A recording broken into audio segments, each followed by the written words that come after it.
For more than 100 years, the Panama Canal has been the irreplaceable lifeline of global commerce.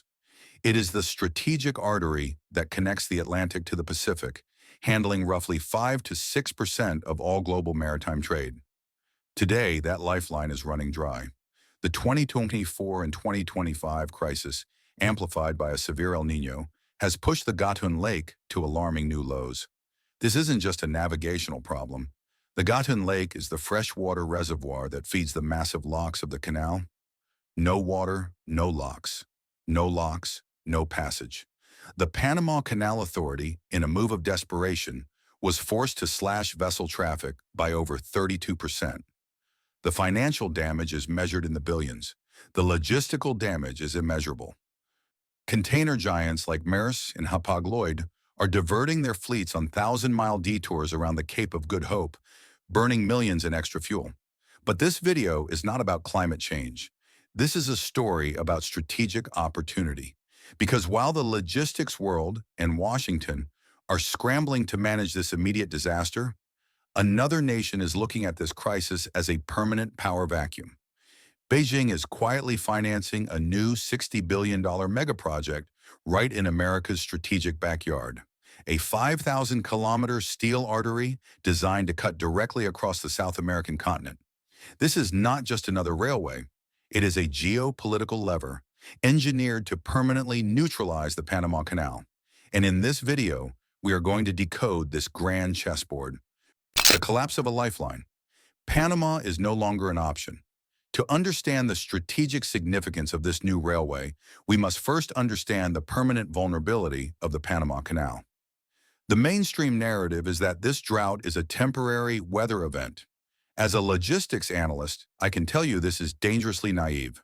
This logistical disaster is the new normal. The entire canal system is fundamentally dependent on a rainfall model that is becoming increasingly erratic. The Gatun Lake is the heart of the operation. It is not fed by distant mountain snowpack. It is fed only by tropical rainfall in a very specific geographic basin. As climate patterns shift, making El Niño events stronger and more frequent, this basin is failing. The technical solutions, like managing water from the secondary Alajuela Lake, are already at their limit. The problem in Panama can no longer be solved with short-term engineering or money. It is a geographic and climatic problem. And for a global superpower like China, which relies on stable supply chains, a maybe is a no. This geographic vulnerability translates into a massive strategic vulnerability for the United States. For over a century, American power in the Western Hemisphere was built on the control of maritime choke points. We built the canal, we operated it, we defended it. The 1977 Torrijos-Carter treaties eventually handed over control to Panama. But make no mistake, American influence, enforced by the U.S. Southern Command, SOUTHCOM, has always loomed over this critical passageway. American naval power is predicated on the ability to move fleets between the Atlantic and Pacific at will. American economic power is linked to the stability of this commercial route. So as a strategist, I must ask the obvious question. What happens when your primary strategic choke point begins to choke itself? It creates a power vacuum, and a vacuum will be filled. We are already seeing the costs of this failure. In 2024, Maersk announced it was bypassing the canal entirely for some services, opting for a land bridge using rail to cross Panama. This is a temporary, expensive fix. Other carriers are simply abandoning the route, sailing an extra 2 to 3 weeks around the Cape of Good Hope or the Suez Canal. This instability forces global trade powers to find a solution that is not dependent on the weather. A solution that is not dependent on the sea, a solution that is permanent. Decoding the 5,000-kilometer steel artery, the two-ocean railway. This brings us to the Corredor Ferroviario Bioceanico Central, the Bi-Oceanic Railway Corridor. This is the solution. It is an electrified, standardized railway project estimated at 5,000 kilometers, over 3,000 miles. The projected price tag is over $60 billion. This is not a proposal. This is a project in active development. To understand its strategic brilliance, you must look at its route. Number 1, the Pacific Terminal. The railway does not begin at just any port. It begins at the new $3.6 billion deep-water megaport of Chancay, Peru. Chancay officially opened in November 2024. It is the first deep-water port on the South American Pacific coast, capable of handling the world's largest post-Panamax container ships. And who controls it? COSCO Shipping, a Chinese state-owned enterprise, controls 60% of the port. This is the railway's Pacific anchor, a port controlled by Beijing. Number 2, the transcontinental path. From Chancay, the route moves east, engineered to cross the formidable Andes Mountains. It then cuts directly through the heart of Bolivia. This is not a coincidence. Bolivia is the heart of the lithium triangle, holding the world's largest identified lithium reserves. This is the white gold of the 21st century, the critical component for the electric vehicle batteries that China dominates. Chinese companies like KTL have already signed massive deals to develop these Bolivian reserves. The railway will provide a direct, secure, high-speed conduit to move that lithium from the mountains of Bolivia to a Chinese-controlled port on the Pacific. Number 3, the Atlantic connection. After crossing Bolivia, the railway connects with Brazil's extensive rail network. This gives it access to the Atlantic Ocean, terminating at ports like Santos. This connects the railway to Brazil's agricultural and industrial heartland. This entire route is a masterpiece of economic engineering. But why a railway? Why spend $60 billion to replace a canal? The answer is strategic resource security. Look at the commodities. This railway is not designed to move televisions and sneakers. It is a resource security corridor. Brazil is the world's #1 exporter of soybeans. Its largest customer by far is China. China's food security is dependent on Brazilian soy, which is essential for feeding its livestock. Brazil is also a giant in iron ore, feeding China's industrial base. Bolivia, as we noted, holds the lithium for China's green energy empire. As a logistician, this is what I see. The two-ocean railway is designed to suck soybeans, lithium, and iron ore out of South America and ship them back to China, without ever touching a body of water controlled by the United States. Now let's look at the numbers. Currently, a shipment of Brazilian soy must travel east, across the Atlantic, around the Cape of Good Hope, and across the Indian Ocean. It's a 45 to 60-day journey. Or it must travel north, wait in line at the congested Panama Canal, and then cross the Pacific. The two-ocean railway changes the calculation. A train can move that soy from Brazil's interior to the Chinese port of Chancay in Peru in just a few days. From Chancay, it is a straight shot across the Pacific to Shanghai.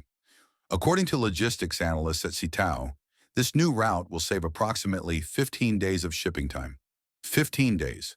For a nation moving hundreds of millions of tons of commodities, that is a saving of billions of dollars per year. But more than money, it buys security.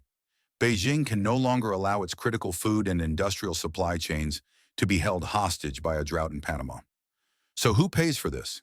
This is the flagship project of the Belt and Road Initiative, BRI in South America.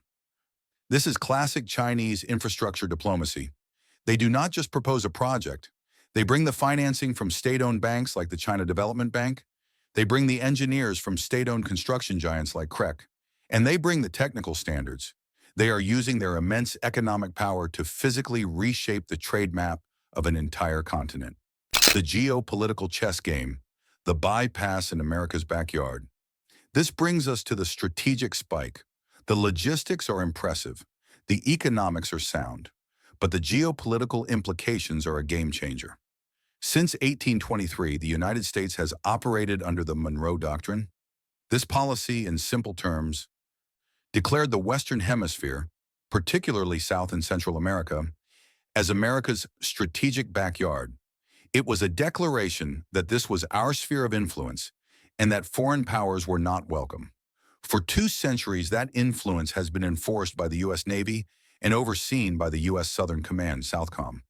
Their entire strategic posture is based on controlling the maritime approaches to the continent. The two-ocean railway makes that posture obsolete. This 5,000-kilometer railway is a steel artery that completely bypasses SOUTHCOM's maritime domain. It is a land corridor that American warships cannot blockade. It is an economic fortress being built right under Washington's nose. In fact, geopolitical analysts are already issuing stark warnings about the anchor of this project, the port of Shanxi. A 2024 report from the Fundación Andrés Bello, a respected strategic studies center, warned that Shanxi has clear dual-use potential. Dual use, commercial and military. This is a Chinese-controlled deep-water port built to naval specifications in the heart of America's traditional sphere of influence. This is not just an economic project, it is a strategic beachhead, and this is not happening in isolation. As a geopolitical analyst, you must never look at one move on the chessboard. You must see the entire board. This is China's global choke point bypass strategy. Number 1, in the Middle East, as we've discussed in a previous video, China is building the 10,000-kilometer China-Iran Railway. This is a land bridge designed to bypass the U.S.-controlled Strait of Hormuz. Number 2, in Eurasia, they are building the Middle Corridor, a rail and sea route that bypasses Russia. This is designed to bypass the Suez Canal. Number 3, in the Americas, they are building the Two-Ocean Railway. This is designed to bypass the Panama Canal. The grand strategy of Beijing is unmistakable: to systematically neutralize every strategic maritime choke point that the United States Navy has controlled for 80 years. China is challenging American naval hegemony by getting off the water. They are using steel and concrete to make America's carrier groups irrelevant. This is what economic statecraft truly looks like. It's not just about trade, it's about anchoring influence. When Peru's economy becomes dependent on the port of Shanxi, when Bolivia's entire lithium wealth flows on Chinese rails, when Brazil's agricultural exports are financed by Chinese banks, how do you think those nations will vote at the United Nations on issues critical to Beijing? This is how influence is bought in the 21st century. Not with an invasion, but with an invoice. Not with a carrier strike group, but with a construction group. Conclusion: a new era of power. The drying of the Panama Canal is not just a climate story. It is the catalyst for a profound shift in global power. The 20th century was defined by power projected from the sea. That power was based on controlling the ocean's narrow passageways. The 21st century will be defined by a new kind of power, the power to build new continents, a power based on creating land-based arteries that make the old sea lanes obsolete. While America has been focused on maintaining its maritime dominance, China has been playing a different game. They are not trying to win the old game. They are building a new board. This leads us to the critical resonance point. The 20th century was defined by naval battles to win control of the seas. As China builds these steel arteries across continents, in Asia, in Africa, and now in South America, are we witnessing the end of maritime power as we know it? Let me know your analysis in the comments below. And this South American railway is only one part of the global chessboard. The same logic China is applying to the Panama Canal, they are also applying to the Suez Canal through their Middle Corridor Railway. Click the video on your screen now to understand the full picture of how China is re-engineering the world.